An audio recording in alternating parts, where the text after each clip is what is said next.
Object Snapped, O-Snap exercises for AutoCAD. This movie will show you how to work with the file called Object Snap, O-Snap exercises down in AutoCAD. This file is available at CTE Online. At the beginning, we see that there are some settings that I discuss right here. And so just in case you don't understand them, there's a few options that we are going to turn on. So I'll turn those on right now just to show you. Number one, before we get into O-Snap, I want to make sure that we understand there's a difference between O-Snaps, object snaps that we're going to use, and snap mode. Snap mode is something else. If you were to turn that on, what's happened now, if I was to hit the line tool and go in and try to draw a line, I'm constrained to only draw a line every half an inch. That's my constraints. So that's snap mode. In this case, that's because that half an inch, that was because my settings were set to this file that's in inches and it's set to 1/2 inch. That's great if you're drawing a map or something like that, or maybe making a quilt. But I'm not making a map, I'm not making a quilt, so we're not going to go use snap mode at this time. The other thing we could turn on would be grid display, and it shows you a grid in the background. We're not going to use that. We're not going to use orthographic mode, where everything only goes up and down, left and right. We will turn on polar tracking, and with that we will probably turn on 45 degrees, which means in the settings we've turned on 45 degrees as an increment angle. So it'll show 0, 45, 90, and so on as a way to snap or guide us. So that's polar tracking. That's the first thing we are turning on. We are going to turn on object snap, and the settings there. I've shown a picture over here, and also the settings is right here. The settings are right here. We've turned on endpoint, midpoint, center, node, intersection, and tangent for the sake of this exercise. You can bring those up anytime. You can change that. You can bring up others. I'll be showing you that pretty soon. And the thing, we'll skip one. We're not going to be doing 3D. We are going to turn on object snap tracking, which is something we'll discuss later. One more thing we will turn on is dynamic input. Dynamic input, if I was to do a line, for instance, I see the coordinates right up on the screen. And if I start drawing something or using a tool, you'll see the down arrow there. We can hit the down arrow on the keyboard and see options. Not much options there, but many times there are. So there you go. We've got 1, 2, 3, 4 options turned on. We'll start out with number 1. We'll zoom in right on to number 1's box, and we'll go to endpoint snap. Finish the triangle with the line. Use the endpoint snap at both ends. So we'll use L for line. And since I already have one of these O-snaps turned on, as soon as I get my mouse close to that endpoint, a green glyph comes up, which shows us that we are on the endpoint, and we can go right down to that other endpoint. I'll escape to get out of that tool. If we were to zoom in there all the way, we can see that we are accurately on point C and B there. So that's endpoint. So just a quick review there. That was, I brought up the tool line. And that can be many other tools. We already have endpoint turned on. I brought my mouse close to the endpoint and a green glyph came up. To choose that endpoint, it's just simply a left click. A left click right on it, a left click anywhere within a few fractions of an inch close to that little glyph to actually pick it up. Obviously, if you get much farther away, you'll be off of it. And so as long as it stays saying endpoint, you're on it. That was a left click. To pick up the other one, of course, you can go all over the screen. You can go off the screen. You can zoom in, zoom out as you've already picked that up. I'm not holding down the mouse. I'm simply have my hand off the mouse right now. And so you can do lots of things while this is still picked up, the most important being navigation, zooming in, zooming out. Center button, moving to pan and left and right in order to pick up that point at point B. That would be a left click there. And to get out, basically there's lots of ways of getting out. I like spacebar if I'm going to be doing the same operation again. Spacebar repeats the last operation, and so I've got a line going again. This is great. Spacebar is great to use if you're doing the same operation over and over and over. The other methods of getting out would be to right click and see. I could basically enter to say you're done, cancel to say no, didn't mean to do that, and escape is also another way. When you're done with the line, escape gets you out of the tool the very same way. And spacebar still repeats the last command. Midpoint snap. Place a line from the midpoint of AB and vertically up to a point near point C. So there's C, here's line AB. I'll go to line.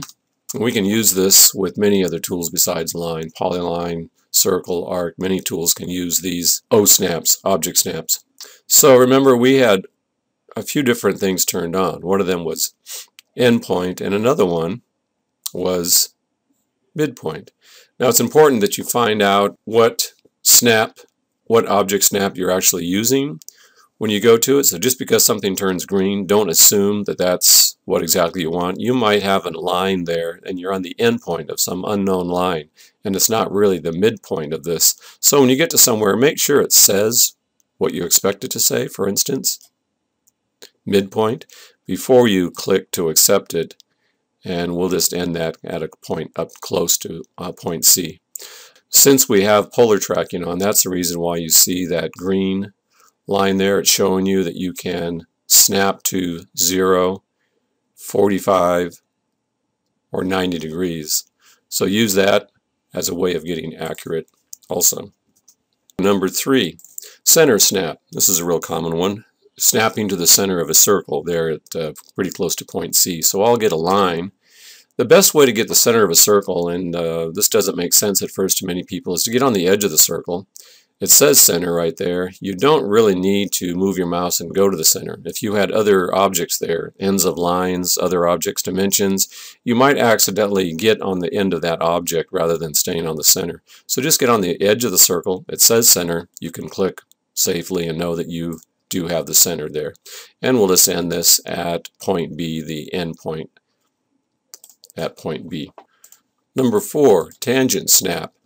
Draw a line from a point A, near point A, on point A at that end point, to a point that is tangent to the circle near that point B. So we'll go ahead and go to a line. We'll get on the end point, and let's see if we have tangent turned on. Yes, we do. Now notice there are two things that popped up. Both tangent and center O-snaps both popped up, but in this case it's offering us the tangent. If I was to go over to the center now, it would give me the center. But I can safely assume, since it says tangent right there, if I click my mouse on the circle right there at this point, it will find the tangent point. I tell people not to, on purpose, don't go and try to match what the computer's doing for you. Make the computer find it for you. In other words, I'll go way down here and it says tangent, and when I clicked, the computer found that tangent point. That's important because you might accidentally click on some other object up there. So if it says tangent and you're down here, you pretty well know you're going to find that point of tangency. Quadrant snap. The circle has 4 quadrants. It's the top, the bottom, the left, and the right corners of the circle, so to speak. So we're going to find the quadrant at point A. So I'll zoom in and see if we can find the quadrant. Didn't find it. So you're going to have to do a shift, right click, and you get a list of all your different O-snaps that are available in addition to that list that was already turned on. This list is kind of confusing looking through that. After a while you start to realize some of these things are grouped together in different groups. Center, quadrant, tangent, circle type things are right there. So we'll go to quadrant, and that's the only one now turned on, so it's a one-time shot.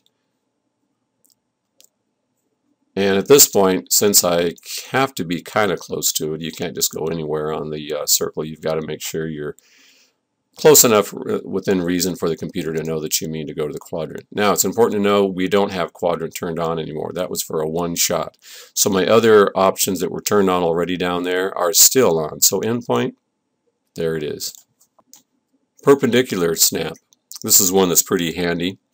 We're going to draw a line from point A to line BC and perpendicular to that line. So we'll bring up a line tool. We'll get on the end point of that point A. And now we're going to get perpendicular. Now some of you would probably think, well, you could just look at the degrees, or if you knew the degrees of that line, you could figure it out. But the best and the fastest way is just to go on that line, go anywhere on it, it's finding the perpendicular point right there. But if you click anywhere on this line when it says perpendicular, it found that point of perpendicularness, or that point that creates a 90-degree angle. You can prove that by dimensioning that, and sure enough, it'll be 90 degrees. Parallel snap. Draw a line from point A and parallel to the line BC, and ending 4.5 units long. So this is a great tool to use, but it's a little bit different. So I'll get on the end point at A, and I'll go to, it's not one I have turned on, so I'll bring it up for a one-shot usage, and that's parallel. In this case, you don't click on the object you're trying to get parallel to.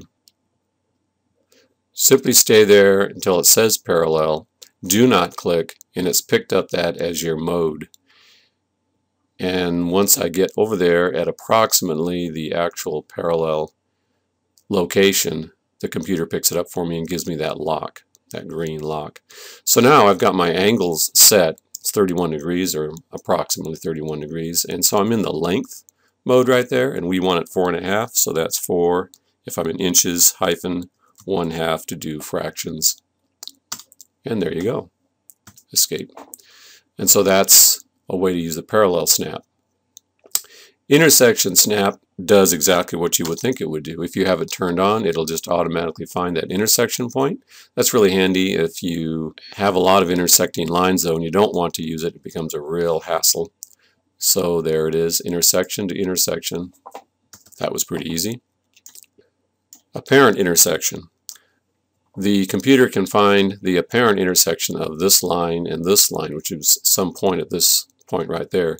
So it's not a real intersection, it's an apparent intersection. This is not one you'd probably want to have turned on all the time, because it would get really confusing if you had lines all over the place that would appear to intersect. So the way to use this is to pick one line and actually left click on it, and so it knows this one line. Now if I just go to the end point here, it found that this line intersects with that other line. And matter of fact, I can't even get my mouse over there. I've got to leave my mouse here and accept that with a left click. So it was a left click up there, move over here, left click, and now we've accepted that is our point. And you notice it makes a straight line from here, and it makes a straight line to there. So we found that intersecting point. Now just imagine you're going to do the same thing over here. That's a shift right click, apparent intersection, click on one line, put your mouse on the other one, accept it, and escape, and you found that apparent intersection. Midway between 2 points snap. Use this method to find a midway point, for instance, between A and B, to find a midway point. So we will bring up the line. We will shift right click to go to midway between 2 points, mid between 2 points. Endpoint is already turned on, so it uses any of the other snap modes that are turned on right now. So endpoint of that one, endpoint of that one, and boom, it found a midway point between those 2 points. So then we'll just simply end it at the endpoint of the line at C. So that was midway, mid between 2 points. So number 11. The from snap. This is kind of an interesting snap mode. Use this object snap to create a line starting at a point 2 units to the right and 3 units above point A. So I'm going to go down to this point A, and I'm going to start the from mode and go over to the right 2 units and up 3 units before I start my line. But there's one little caveat with that. So I will shift right click, pick the from snap, object snap. The endpoint is chosen, and that's now my from point. That's my offset point. I'm going to offset from there. Now I could use the computer to go up and over and all kinds of things, or go at an angle, but I want to go over 2 and up 3. The important thing to realize is if you look at the coordinate system, look at the large numbers, it's in reference to the coordinate system, world coordinate system, where x and y are 0. So that's our reference point right now, even though I've told it to go from point A. Rather confusing, doesn't make a lot of sense that they do that. So you have to, the way they've oriented this, the way they've designed this, you have to shift and type 2 to get the at symbol. The at symbol means it's relative to point A. Seems like that would have been assumed at the beginning, but that's the way they do it. And it's +2, comma, +3, and hit enter. And that's my point that I've picked. From this over 2 and up 3, that's my starting point for this line. And I'll end it at point B. The nearest snap. The nearest snap is just a way to get a line or some kind of object snapped to the nearest point, and you don't really care at what point along that little tiny line, point B. You just want to get on it somehow. So we'll start the line at A, and I'll shift right click and go down to the nearest snap, O-snap, and get on the line at B. Any point along B is what's being defined here. It'll probably be where you clicked on it, but any point along there is what is defined. Extension snap is pretty handy. If you have a line and you want to extend point A for some reason, some amount, you can do that. You can actually use the extension snap, which is right there. Hover your mouse at point A and extend it. And we'll extend it up to somewhere near point B. You could have another object waiting for you to cross at, but basically this is extended the exact angle that that line A was. And that's what that line that I've picked, or this location that I've picked, the starting point for this line is picked at. So we'll end that at point C.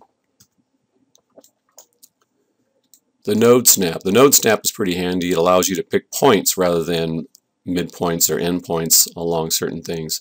All of these points are nodes that I've placed or points that I placed with drawing points. There could be multiple points all along a path, nodes that you created when you divided a line or an arc in a certain path or a random path.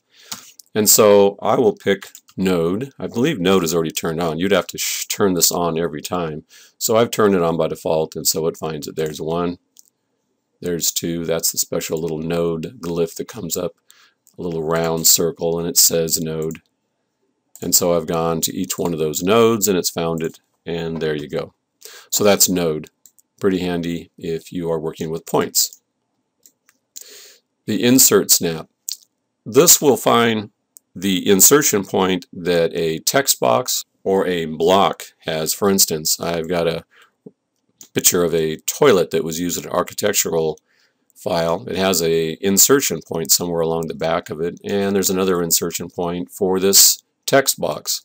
There might be reasons why you need the insertion points, perhaps to line them up and different things like that. So I'll get an insertion point, shift right click, go to not intersection but to insert.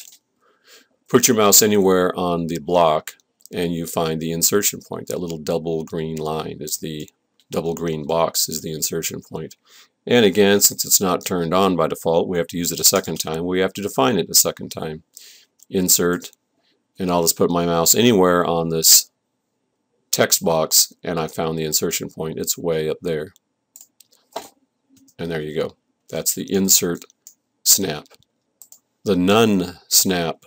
This is kind of weird. Sometimes you have to place something and you're working in tight quarters and you need to place something. You don't want it snapping to the end of a line.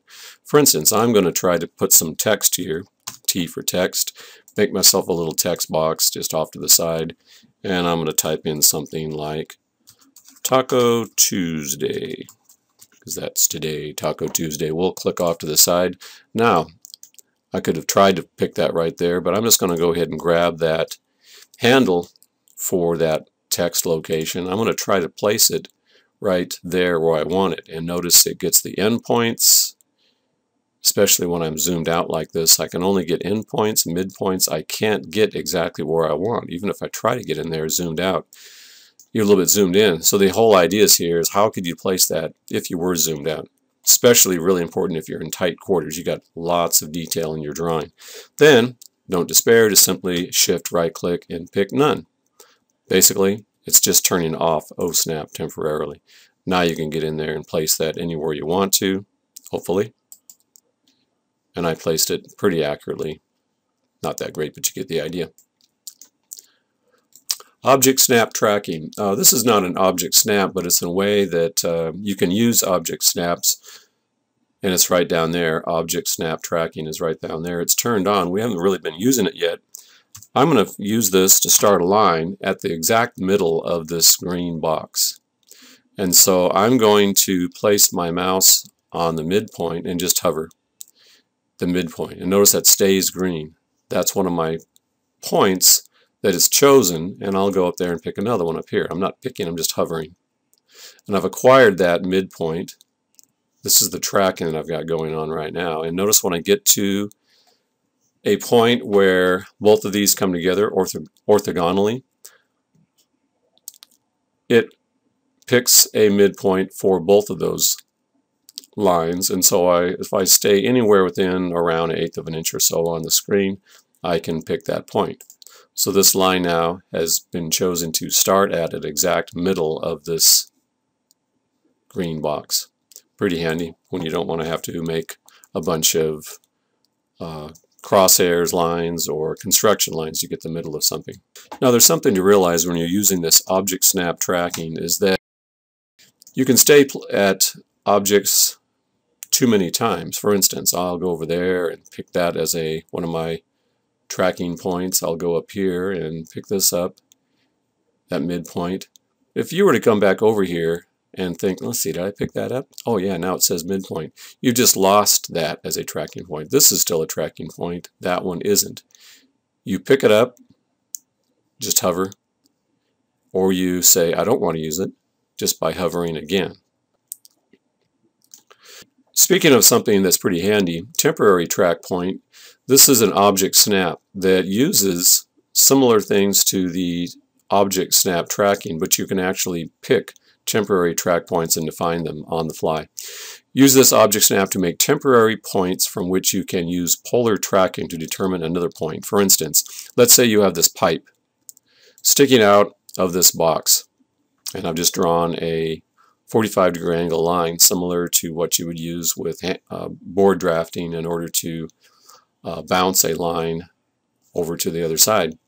I want to show where this pipe would come out at if it was to come out at exactly the same relative distance from the end of the box as from this end of the box. And I don't really know that distance. I don't want to bother to measure it. There might be a reason why you don't want to, so we'll just simply take a line. I go Shift, right click, and go to temporary track point.